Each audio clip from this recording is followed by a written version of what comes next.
Something disturbing just happened in America, something almost no one is fully admitting, and the silence itself is the warning. Charlie Kirk is dead, and Barack Obama just said something about his death that no one expected. This is not just another headline. It's not just another tragic story. It is a signal, one that points directly at the kind of country we are becoming. Stay with me until the very end, because what you're about to hear, what Obama revealed and what Jasmine Crockett carried into Congress, may change how you see truth itself. But before I go further, let me ask you something. What city are you watching from? Drop it in the comments right now. I want to see voices across America and across the world, because this story is not just about one man, it is about all of us. If you value truth in these chaotic times, hit the like button, subscribe, and type the word truth below, because tonight we refuse to be silent. On the 10th of September 2025 at Utah Valley University, Charlie Kirk stood under a white tent on his so-called American comeback tour. The stage lights cut across his face, the cameras were rolling, a crowd was leaning forward waiting for his next line, and then one single shot. Struck in the neck, collapsed, rushed to the hospital in critical condition, pronounced dead. The official statements came quickly: condemnations, grief, headlines shouting about political violence, prayers for his family. Some called it an attack on free speech. Others tried to shift the focus onto gun control or security failures. But almost no one is asking the deeper question. What does this mean for the future of truth in America? That's where Barack Obama comes in. Just hours later, in a closed-door gathering, Obama broke his silence. His words were not casual, they were heavy, measured, deliberate. He said this: when free speech becomes dangerous, the nation is already in danger. Those 15 words cut through the noise, not because they were poetic, but because they were prophetic. The press ran with fragments, but they buried the weight. They made it about politics. They made it about partisanship. But if you listen carefully, Obama was not talking about Charlie Kirk alone. He was talking about you. He was talking about me. He was talking about what happens when speaking truth becomes a risk worth killing for. Let me pause and ask you, what is one truth you would never want to lose the freedom to say? Think about it right now. Is it your faith, your belief about family, your conviction about justice? Write it in the comments, because once you declare it, no power on earth can erase it. Now, here is the part that chills me. Obama's words echoed almost exactly what Jasmine Crockett has been saying inside Congress. She has warned again and again that when silence becomes law, democracy becomes a mask for tyranny. And when Obama spoke, Crockett carried that very warning into a live hearing. She held up an email, an internal security note that showed officials had been warned about vulnerabilities at Kirk's event. The subject line was blunt: security risk, outdoor venue exposed, and what did leadership do? They ignored it. Crockett read the timestamp aloud. The room froze. 6 seconds of silence. No one dared to interrupt. Camera zoomed in on her face, on the paper in her hand, on the line that read, minimal cover, high risk. Request reinforcements. Do you see the connection? Obama warns. Crockett proves, and the rest of the system looks away. Let me ask you again, have you ever felt silenced when you tried to speak? Maybe at work, maybe in your own family, maybe in your church. Did you stay quiet, or did you speak anyway? Write your story in the comments. Your courage might inspire someone else tonight, because here is the truth. What happened to Charlie Kirk is not only about one man falling. It is about what happens when society learns to fear words. When courage is punished, when silence is rewarded, and here's the uncomfortable question: if free speech can be struck down under the lights of a public university, in front of cameras, in front of hundreds of witnesses, what is safe anymore? Obama knew this. That is why he spoke so carefully. He didn't yell. He didn't dramatize. He simply laid it out. When free speech becomes dangerous, the nation is already in danger. Think about that line. Danger doesn't begin when speech is silenced. Danger begins when speech itself is branded dangerous. Now pause and ask yourself what happens to your children, your grandchildren, if they grow up in a world where their voices are treated as threats. That's not a future, that's a prison. This is why Crockett stepped forward. She reminded the committee that silence is never neutral. She said, "Silence today is consent tomorrow." And she placed the ignored security warning on the record. The hearing room fell into a heavy stillness. Reporters scribbled, cameras flashed, and outside, crowds were already gathering with signs, "Truth cannot be buried." Now, I know some of you are watching this and thinking, is this just politics as usual? Another tragedy, another round of statements, another storm that passes. But here's why it's different. For the first time, a former president and a sitting congresswoman are speaking the same language, warning not just about violence, but about the deeper sickness, the normalization of silence. And let me promise you, if you stay with me until the very end of this message in part 11, you will hear what almost no one is admitting about Charlie Kirk's death. A leaked memo, a deliberate choice, a hidden pattern.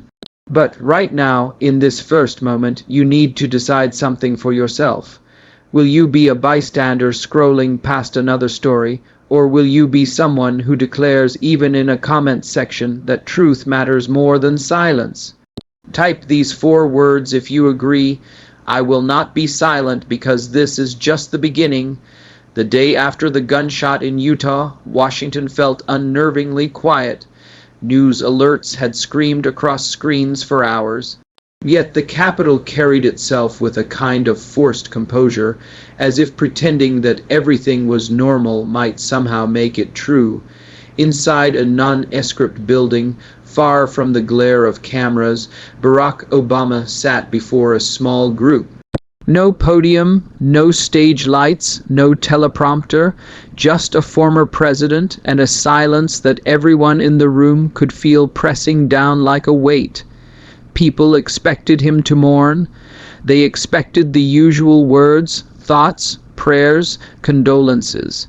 What they got instead was something different. He leaned forward, hands clasped, his voice low, deliberate. When free speech becomes dangerous, he said, the nation is already in danger. The words hung in the air. Not a speech, not a pause bait, a diagnosis. Then he went further, his eyes scanning the listeners in front of him. We cannot pretend this was random. Violence is never random when truth is at stake. The room shifted. No one scribbled notes.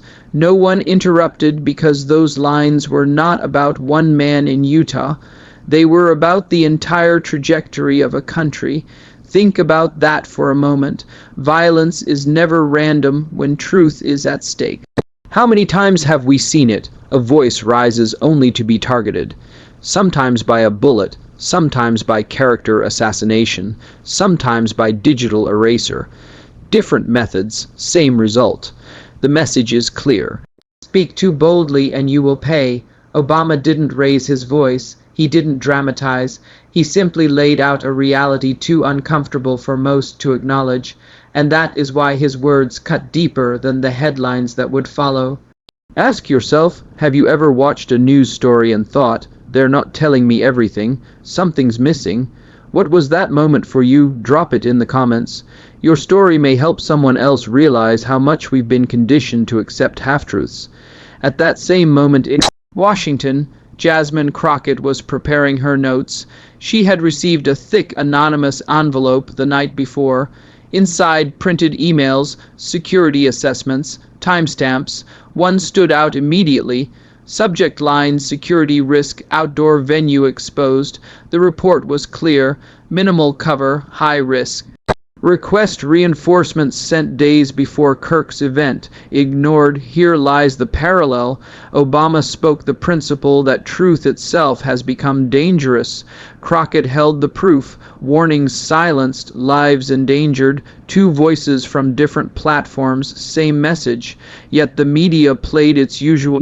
Game, they clipped Obama's first line, presented it as a generic comment on free speech. They buried the second half. Violence is never random when truth is at stake. They downplayed Crockett's documents, reducing them to side chatter in articles no one would read beyond the headline.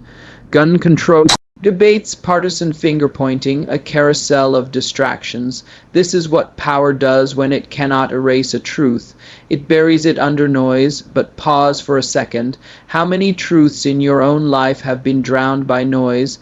Think of one time when weeks or months later you realize the first story you were told wasn't the full story. Share that in the comments, because when you name it, you're not just freeing yourself, you're warning others. Later that evening, Obama added another line, one the press didn't bother to highlight. Silence is never neutral. Injustice feeds on silence. That sentence echoes across history. Civil rights, war protests, whistleblowers. Again and again, silence never protected the people. It only protected the powerful. And this is where Crockett's determination aligned perfectly. Because the very next morning she walked into Congress with that folder under her arm, calm, steady, unflinching. She knew what it contained, and she knew the weight of ignoring it. She looked at her colleagues and said clearly, "Silence today is consent tomorrow." Reporters stopped scribbling, cameras focused, members in the room shifted in their seats. It wasn't rhetoric. It was evidence. Now imagine that convergence, a former president warning of silence, a rising congresswoman proving silence with receipts, a nation caught in between, not sure who to believe, some desperate for clarity, others retreating into denial. This is why what you're hearing right now matters, because for the first time the voices of two very different leaders carried the same alarm. One gave it shape, the other gave it proof, and still the mainstream drowned it with noise, which leads to a harder question.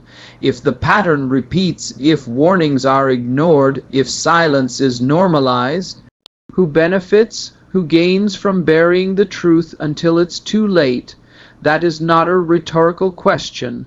I want you to think about it and answer in the comments. Who benefits from silence? Don't just say the powerful. Be specific. Write what you see in your community, your workplace, your town. Because naming who benefits is the first step toward breaking their hold. The story of Kirk's death is not isolated. Obama understood that. Crockett knew it too. When she opened that folder, she wasn't accusing incompetence. She was pointing to a system that tolerates danger as long as truth tellers carry the cost. And if that's true, Kirk's fall was not only tragic, it was inevitable.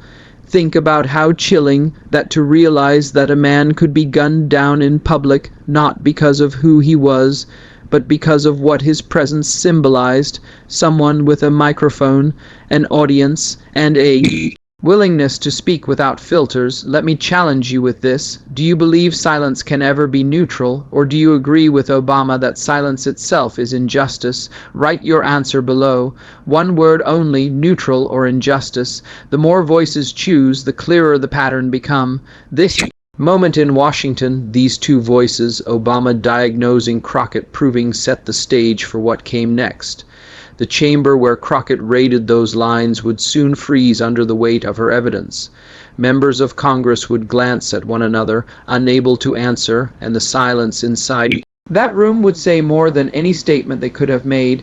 That is where we turn next, because when Crockett unfolded that first page and began to read, the air shifted, the nation held its breath, and for the first time since the gunshot in Utah, the silence became louder than words. Chamber was already restless before she even spoke. Photographers shifted in their seats, lenses pointed forward, waiting. Lawmakers whispered to each other in low voices that carried just enough to suggest unease, and then Jasmine Crockett placed her folder on the table in front of her.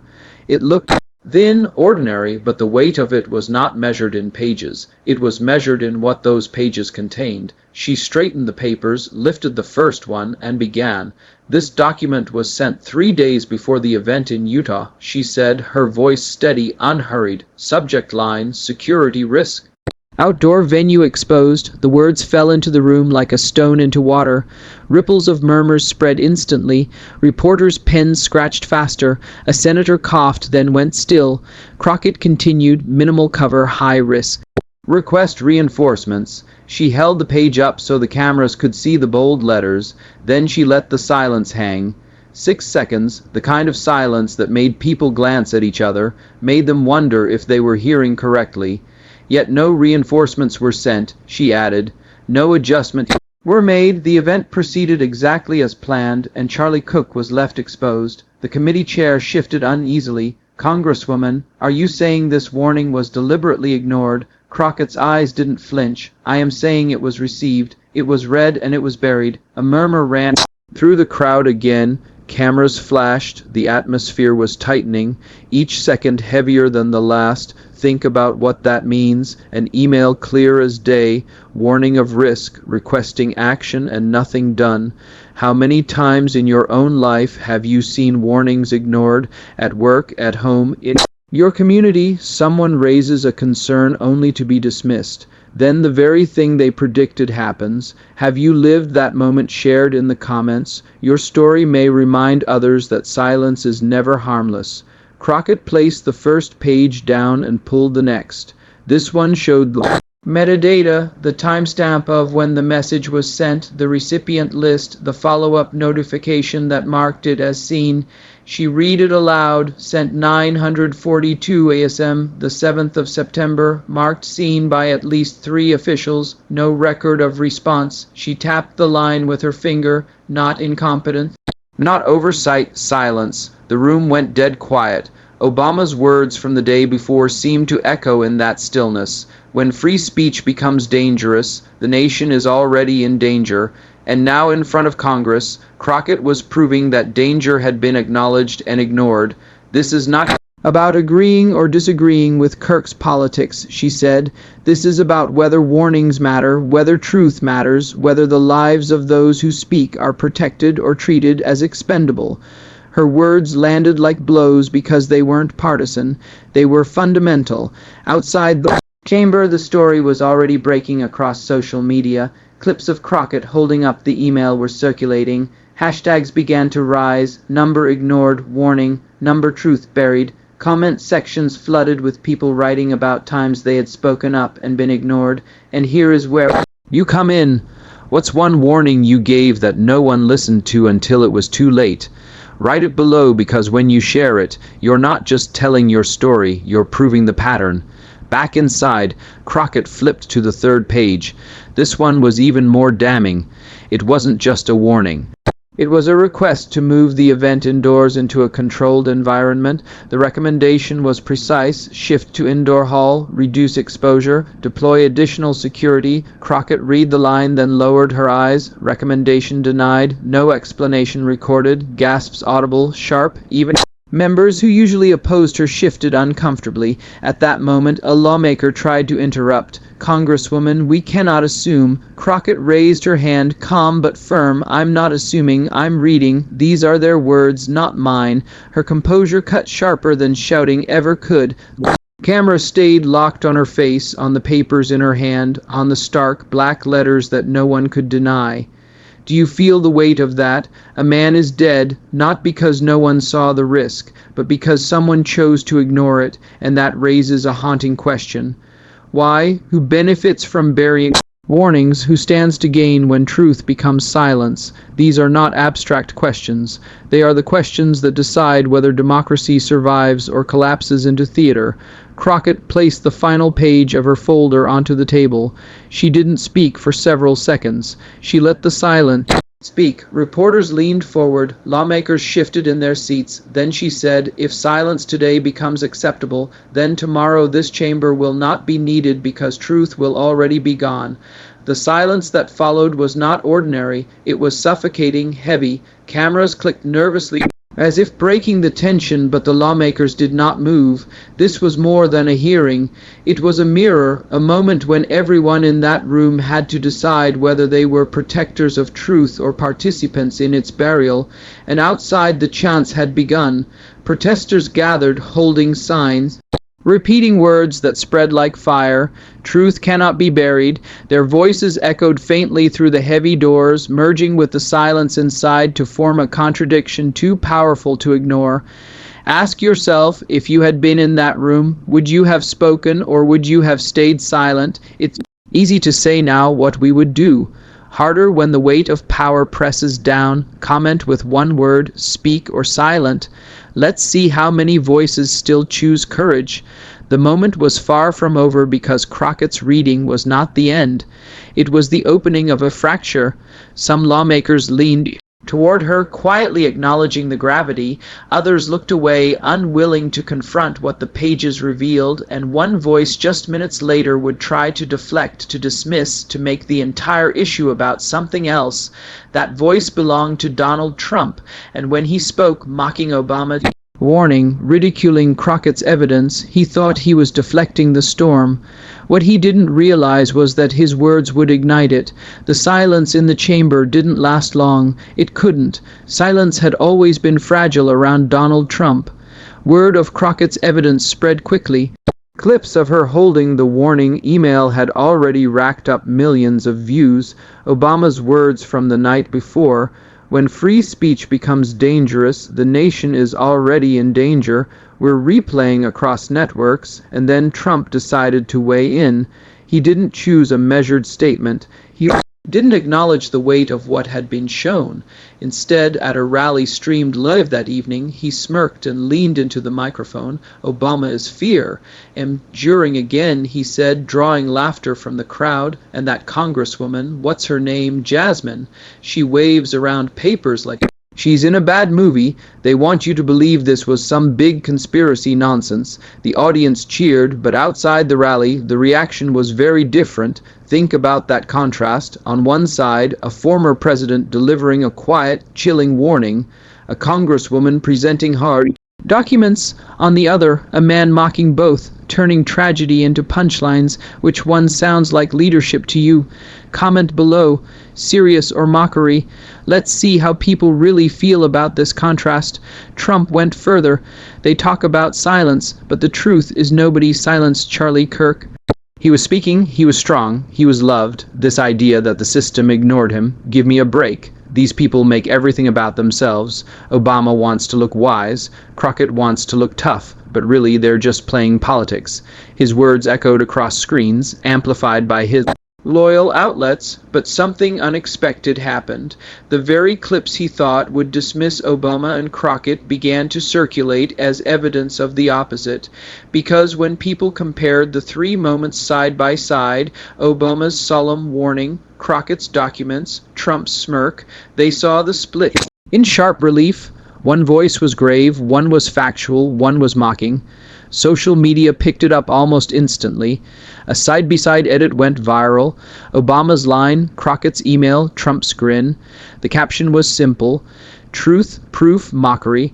Within hours, the post had been shared hundreds of thousands of times, and here's the question I want to put to you. When you see a leader respond to tragedy, what do you value most? Empathy, evidence, or entertainment? Write your answer in the comments. It will be revealing to see where people truly stand. Inside the hearing, members who had initially sat in silence now had fuel for their reactions. Some Republicans repeated Trump's tone, calling Crockett dramatic, accusing Obama of politicizing grief.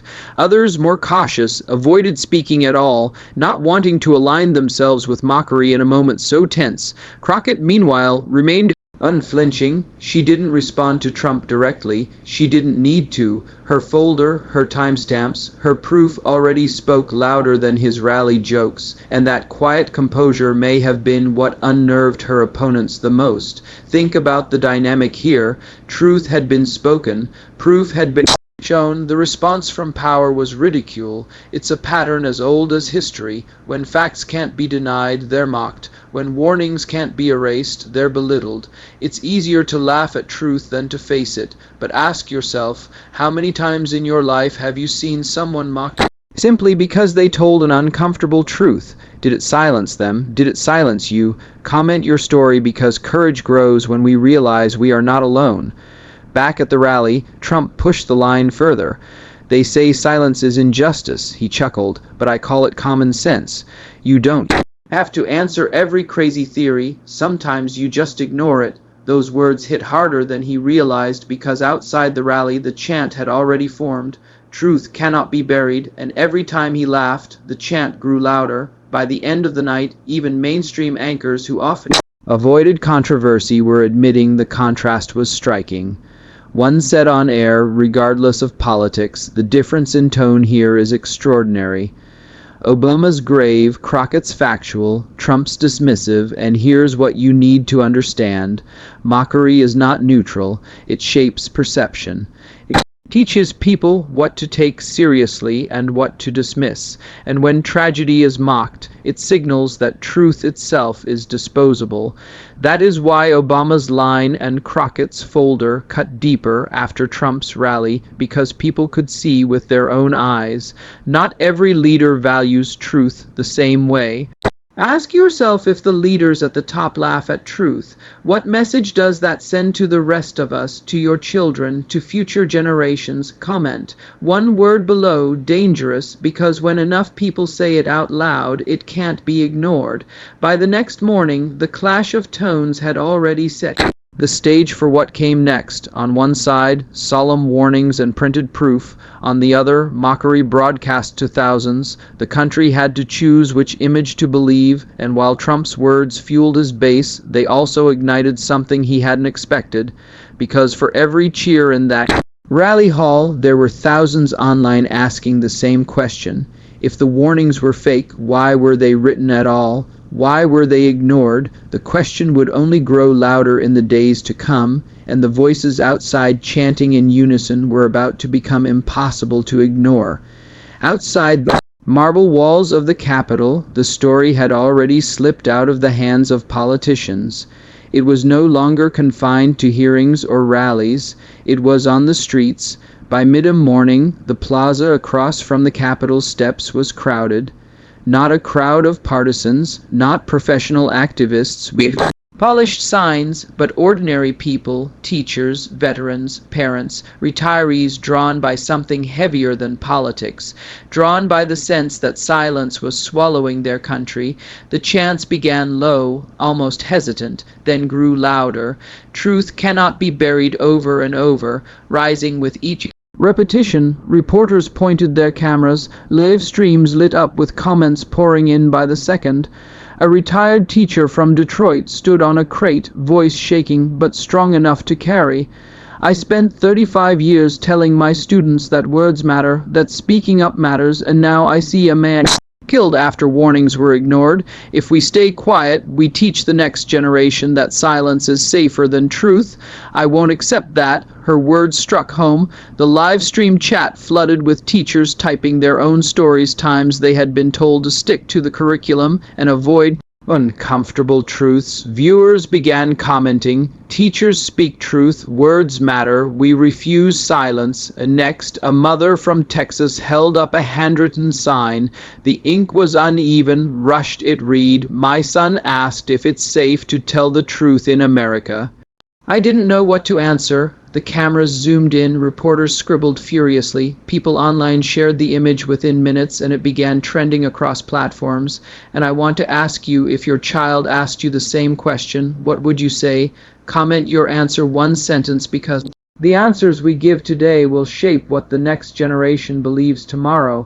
Among the crowd was a veteran from Arizona standing with his grandson on his shoulders. His voice carried a weight of lived sacrifice. "I fought overseas believing I was defending freedom, but freedom means nothing if you can't even speak truth at home. My grandson deserves more than that." The boy on his shoulders waved a small flag, oblivious to the gravity of the words. That image spread online just as quickly as the mother's sign.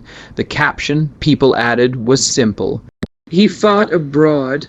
He speaks at home." The effect was immediate. Social media comments shifted from debating politics to sharing personal vows. "I will not be silent. My kids will know truth matters. Silence is not neutral." Thousands typed variations of those phrases, building a chorus that algorithms couldn't ignore. And here's where you come in. What vow will you make? Type it in the comments. One line only, because the more voices commit, the harder it becomes to bury them.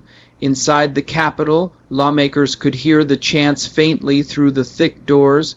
Some tried to pretend it was background noise. Others glanced nervously, realizing that the conversation was no longer under their control. Jasmine Crockett looked toward the windows for a moment, almost as if acknowledging the crowd outside. Then she turned back to her colleagues and repeated quietly, "Silence today is consent tomorrow." It wasn't just rhetoric anymore. It was an echo carried by hundreds of voices outside, repeated by thousands more online. Think about the scale of that echo. One congresswoman reading documents, one former president delivering warnings, one crowd chanting, and now millions watching, sharing, commenting, refusing to let silence take root. This is how movements begin, not with a single shout, but with countless voices finding each other. Ask yourself, when was the last time you felt your voice join with others for something larger than yourself?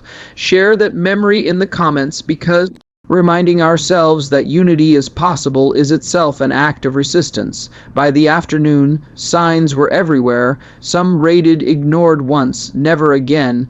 Others carried Obama's words, "When free speech becomes dangerous, the nation is already in danger," and many simply repeated the line that had become the heartbeat of the moment. Truth cannot be buried. The chants grew so loud that at times they drowned out the sound of passing traffic. Journalists began calling it the loudest silence Washington has ever heard, and still the question remained. These voices were powerful, but would those in power listen, or would the warnings be ignored again as they had been in Utah? That uncertainty hung heavy over the city because the people had spoken clearly and unmistakably. The next move belonged to the institutions, and it was in that tension between the chants outside and the silence inside that the stage was set for what would happen next, because mockery from a rally could be dismissed, but a crowd echoing through the streets of Washington, amplifying Crockett's words and Obama's warning that could not be ignored forever. The chants outside the Capitol carried through the heavy glass like a pulse, steady and insistent. Truth cannot be buried. Inside, lawmakers shifted, reporters scribbled, but the tension wasn't only about what had already been shown. It was about what had not yet surfaced, because the pages Crockett had revealed weren't the whole story. They were only the first cracks in a wall of silence, and everyone in that room could feel it. Think about how stories are shaped in real time. First comes the shock, one shot in Utah, headlines screaming. Then comes the flood of noise, gun debates, security failures, endless speculation. And then buried under that noise come the fragments of truth that almost no one notices. That pattern isn't an accident. It's a strategy. When they cannot erase the truth, they smother it. When they cannot deny it, they delay it. When they cannot silence it outright, they bury it under endless noise until you are too exhausted to care. Obama had called it plainly. Silence is never neutral. Injustice feeds on silence. Crockett proved it with the ignored warnings. The crowd outside was echoing it with chants. But here's the uncomfortable question that almost no one dared ask. If warnings were ignored once, how many times had it happened before, and how many more times would it happen again? Let me ask you directly. How many times in your own life have you discovered the truth only after it was too late to act? Maybe it was about your health, maybe your finances, maybe your community, maybe even your family. Share it in the comments, because naming those moments is the first step to seeing the pattern. Back in the chamber, Crockett's eyes swept the room. She didn't raise her voice, but her words cut through the murmurs. "This is not the first ignored warning," she said, "and unless this committee decides otherwise, it will not be the last." The stillness that followed was suffocating, because everyone in the room knew she wasn't just talking about Utah.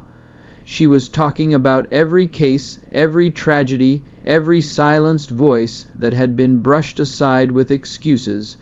Reporters outside rushed. Push alerts. The words spread instantly. Not the first, not the last. Those 6 words lit up social feeds, joined to the chant already in progress, and people began to piece it together themselves. Clips of other incidents resurfaced, other ignored warnings, other tragedies followed by silence. crowd outside wasn't just chanting for Kirk anymore. They were chanting for something bigger, older, heavier. This is why you must stay with me until the end, because in part 11, the truth no one is admitting will be revealed. A leaked memo, a deliberate choice, a hidden pattern that explains why this keeps happening, and once you see it, you won't be able to forget it. But to understand that final reveal, you need to see how the silence works, step by step, delay by delay. Crockett placed her folder down and leaned into the microphone. When truth is inconvenient, she said, they call it confusion. When it's dangerous, they call it politics. When it's undeniable, they call it noise, but it's never random. It's a pattern. Her words didn't just describe bureaucracy, they describe control. Think of it like this. Imagine a fire alarm in your home. It rings. Once you hear it, you pay attention. It rings again. You look for the smoke. But if the alarm rings every hour, every day, no matter what, you begin to ignore it. That's how selective framing works. They flood you with so much noise, so many alerts, so many angles that the real alarm, the one that matters, fades into background, and that is how silence wins, not by absence of sound, but by drowning it in meaningless sound. Ask yourself, have you ever noticed how two people can watch the same event and walk away believing completely different things? Why do you think that is? Drop your answer in the comments. The replies will shock you because the differences aren't just opinion, they're design. As Crockett spoke, you could feel the chamber tightening. Some lawmakers scribbled notes. Others stared at their phones, trying to look distracted, but the cameras were relentless. They caught every twitch, every glance, every uncomfortable pause, because everyone knew once a pattern is revealed, excuses no longer work. Outside, the crowd began a new chant. Not just truth cannot be buried. They added another line, not the first, not the last. The sound carried like a drum beat through the city. Clips went viral almost instantly. Comment sections filled with people writing their own versions. Ignored once at work. Ignored once in church. Ignored once in school. Ordinary stories that suddenly fit into the larger story. And that's the power of pattern. It turns isolated pain into collective recognition. But here is the part no one wants to admit. If patterns are visible to us, they are certainly visible to those in power, which means allowing them to continue is not incompetence, it's intention. That is why the promise of the final reveal matters, because if this pattern has been tolerated, encouraged, even then silence is not just dangerous, it's deliberate. So let me ask you plainly, do you believe these repeated silences are accidents, or do you believe they are intentional? Comment one word, accident or deliberate. The more people declare what they see, the harder it becomes to pretend otherwise. The chants outside grew louder. The tension inside grew heavier, and the story was no longer about one man in Utah or one congresswoman in Washington. It was about a nation confronting the question, are we victims of random failures, or are we living under deliberate silence? That question would not be answered in that chamber, not yet, but it was about to ignite the next stage because the crowd outside was no longer simply watching. They were demanding, and soon their voices would force the chamber itself to reckon with truths it had tried so hard to bury. The crowd outside kept chanting, but inside the chamber, Crockett's tone sharpened. She lifted another sheet from her folder. This one not a warning, but a log, a Medata record. Tiny black text, nothing dramatic at first glance until she pointed to the line at the bottom. Original time stamp, the 7th of September 9:42 a.m., modified the 8th of September 6:15 p.m. She looked around the room. Who changed this record, and why the silence was immediate. Lawmakers shifted in their seats, avoiding her eyes. The cameras zoomed in. The log was clear. The document had been altered after the fact. Outside of the chamber, the story had already splintered into noise. Some outlets reported a suspect was in custody. Hours later, those stories were quietly corrected. No, the suspect had been released. Other headlines claimed authorities were pursuing a lone gunman. By evening, another version circulated. There Had been no confirmed shooter at all, 3 versions of the same event, none consistent. Confusion was not an accident, it was the point. Think about how many times you've seen this play out. A major event happens and within hours the story mutates. Different outlets, different facts, each contradicting the other. By the time the truth finally emerges, if it ever does, most people are too exhausted, too numb, too distracted to care. That is how suppression works in the age of noise. Have you ever experienced that?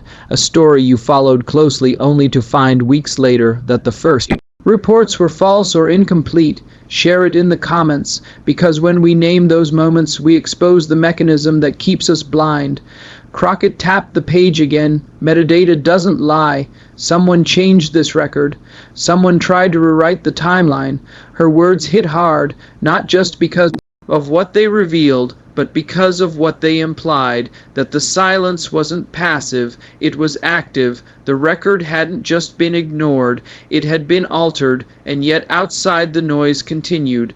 Endless debates about motives, speculation about weapons, arguments over whether to call it political violence. Talk shows turned tragedy into theater, with panels yelling over each other until no one remembered what the question had been.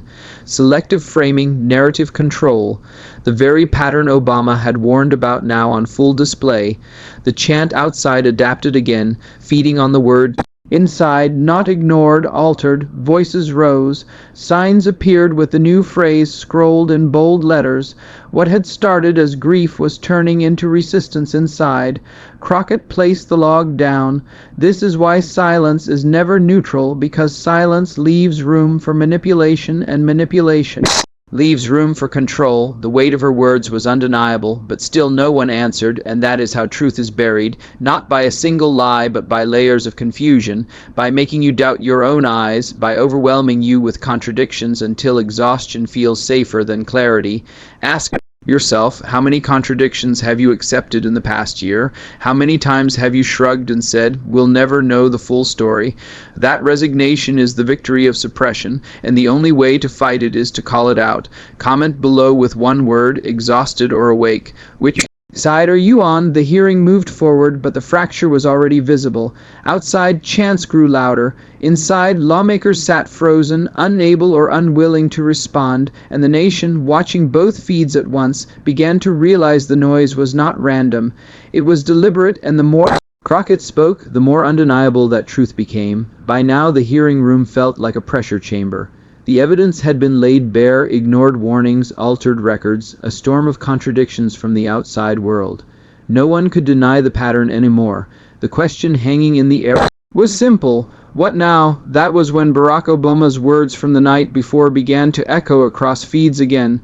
Clips circulated, edited down to just one sentence. Truth is not inherited, it's defended. He hadn't shouted it. He hadn't dressed it in ceremony. He had spoken it plainly, as if reminding his listeners of something they already knew but had forgotten, and those words now collided with what Crockett was about to say.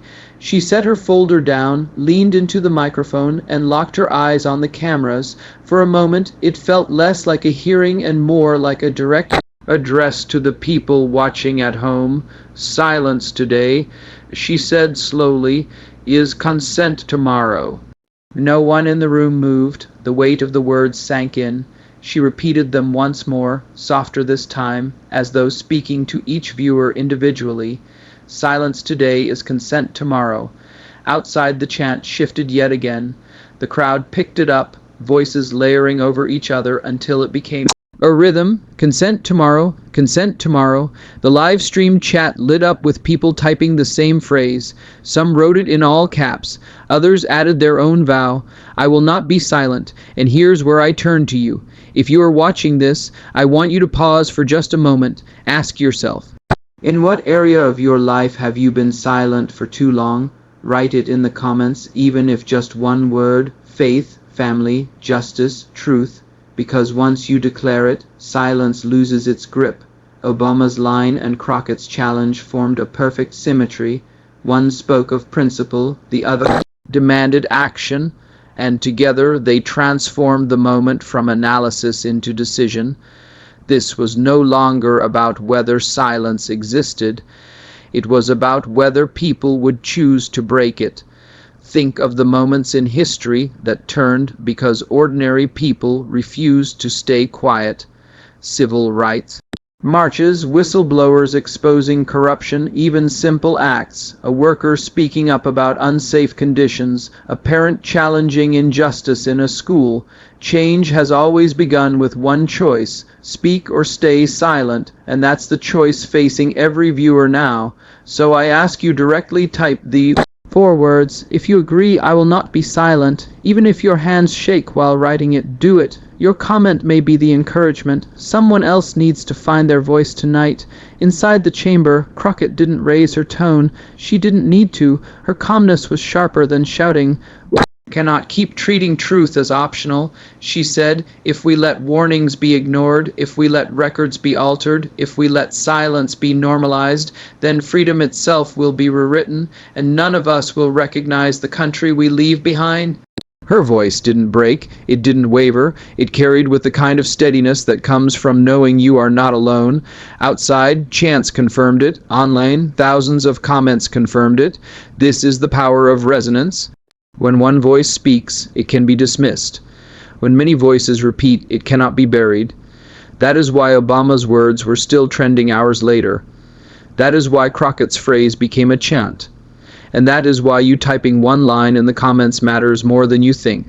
Because the algorithm can bury one post, it cannot bury millions. So let me ask you again, will you be among those who look away, telling yourself someone else will speak, or will you be among those who say enough? One word can make the difference. Write it, post it, share it, because silence today truly is consent tomorrow. The chamber sat frozen, but the energy outside was rising. Hashtags began trending globally. Number I will not be silent. Number consent tomorrow. Reporters spoke breathlessly about the strange duality. A hearing heavy with silence and a city outside roaring with sound. That duality was about to explode into something larger because exposing silence and vowing to break it was only the beginning. The next step was connecting the dots, laying out how these ignored warnings fit into a bigger timeline, one that pointed to deliberate suppression on a national scale. And that is exactly where Crockett was heading next. The folder in front of Crockett was no longer just about one ignored warning. It was about a sequence, a pattern stretching back months. She laid out the pages side by side, aligning them like stepping stones, and for the first time the full timeline came into view. The 7th of September, she began pointing to the first sheet. Email warning of exposed venue. Ignored, she moved her hand to the next page, the 8th of September. Metadata altered, original timestamp changed, then the next, the 9th of September. Internal memo circulated claiming no credible threat. No mention of prior warning, and finally she tapped the last page. The 10th of September, Charlie Kirk killed. The sequence was undeniable, each step building on the last, each silence leading to the next. But Crockett wasn't finished. She pulled a separate folder from beneath the first. This one contained older cases. The names were different, the locations were different, but the structure was the same. Warnings sent, warnings ignored, narrative shifted, contradictions seeded, truth delayed. This is not an isolated incident, she said firmly. This is repetition. The room went silent again, but this time the silence felt heavier, like the acknowledgement of something too dangerous to say aloud. Outside, the chants adjusted once more. People held up signs with numbers now, each marking a different ignored warning they had discovered online. The crowd was building its own timeline, amplifying what Crockett was showing inside. Think about what a timeline does. It takes chaos and organizes it. It turns coincidence into pattern, and once you see a pattern, denial becomes impossible. Have you ever looked back at your own life and realized something wasn't random? That it was part of a larger chain, maybe in work, in relationships, in history itself. That's what Crockett was doing in front of Congress, turning tragedy into evidence. Comment below with one word, pattern. Let's see how many of you see it clearly. Crockett lifted the pages again. 3 ignored warnings in the last 6 months, each followed by events dismissed as accidents, 3 altered records, 3 contradictory narratives pushed within 24 hours. The same structure, the same silence, and every time the same result. Truth delayed, accountability avoided, the weight of her words sank in. Members glanced uneasily at one another, knowing the cameras were catching every flicker of their faces. Outside, live stream chats exploded with people posting their own research links, screenshots, clippings from local news long forgotten. Ordinary citizens began piecing together a larger picture, thread by thread. This is what happens when silence cracks. Fragments of truth start to align, and what once looked like chaos suddenly looks like design. But here's the deeper danger. If patterns repeat without consequence, they become precedent. And precedent unchallenged becomes law. That was the implication in every page Crockett laid down. She wasn't just recounting the past, she was warning of the future. Not the first, not the last, she reminded the chamber. Unless we decide today that silence is no longer acceptable. Her voice carried steady, but outside it was thunderous. The chants had shifted into rhythm.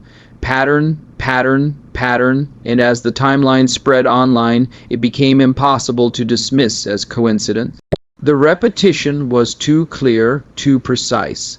That realization set the stage for what would happen next. Because if Utah was not an isolated tragedy, then the question was no longer about what happened. It was about who allowed it to happen, and that question was about to rip the chamber wide open. The timeline lay spread across the desk like pieces of evidence at a trial. Each page carried weight, each time-stamp whispered the same accusation.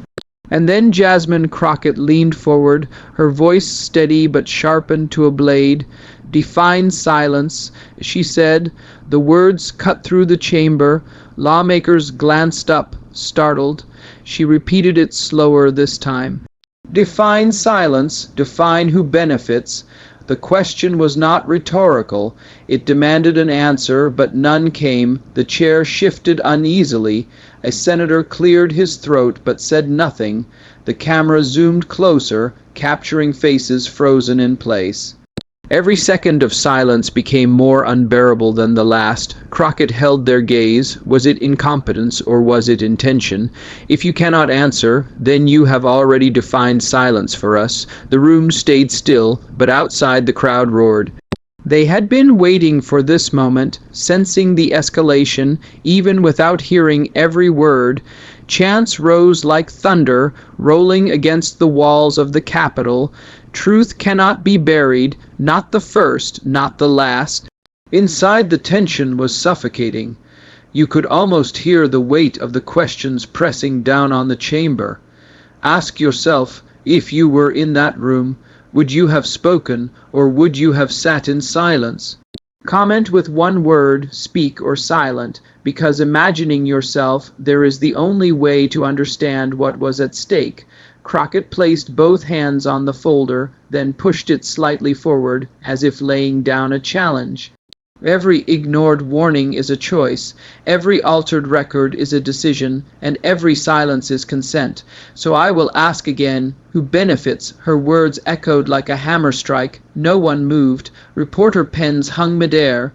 Lawmakers avoided eye contact, their faces pale beneath the lights. Outside, the crowd reached a fever pitch. The chant shifted one final time, unified into a single line. Truth cannot be buried. The words hit like waves, shaking windows, rattling doors, amplifying Crockett's challenge. In that moment, silence itself became the loudest sound in America, and yet it was not the end. The confrontation had only set the stage for the final revelation, the piece no one had admitted, the proof that tied the fragments together. That revelation would come next, and once it did, there would be no turning back. The chamber was already stretched to its breaking point. The timeline lay exposed. The questions hung in the air like storm clouds. And then Jasmine Crockett reached for the final envelope. It was smaller than the others, sealed in plain white. She tore it open slowly, deliberately, as cameras snapped in rapid bursts. From inside, she pulled a single page. Her voice was low but clear. This memo was written 2 days before the event in Utah. It is marked confidential. It carries the signature of a senior advisor. She paused, let the silence thicken, then she read.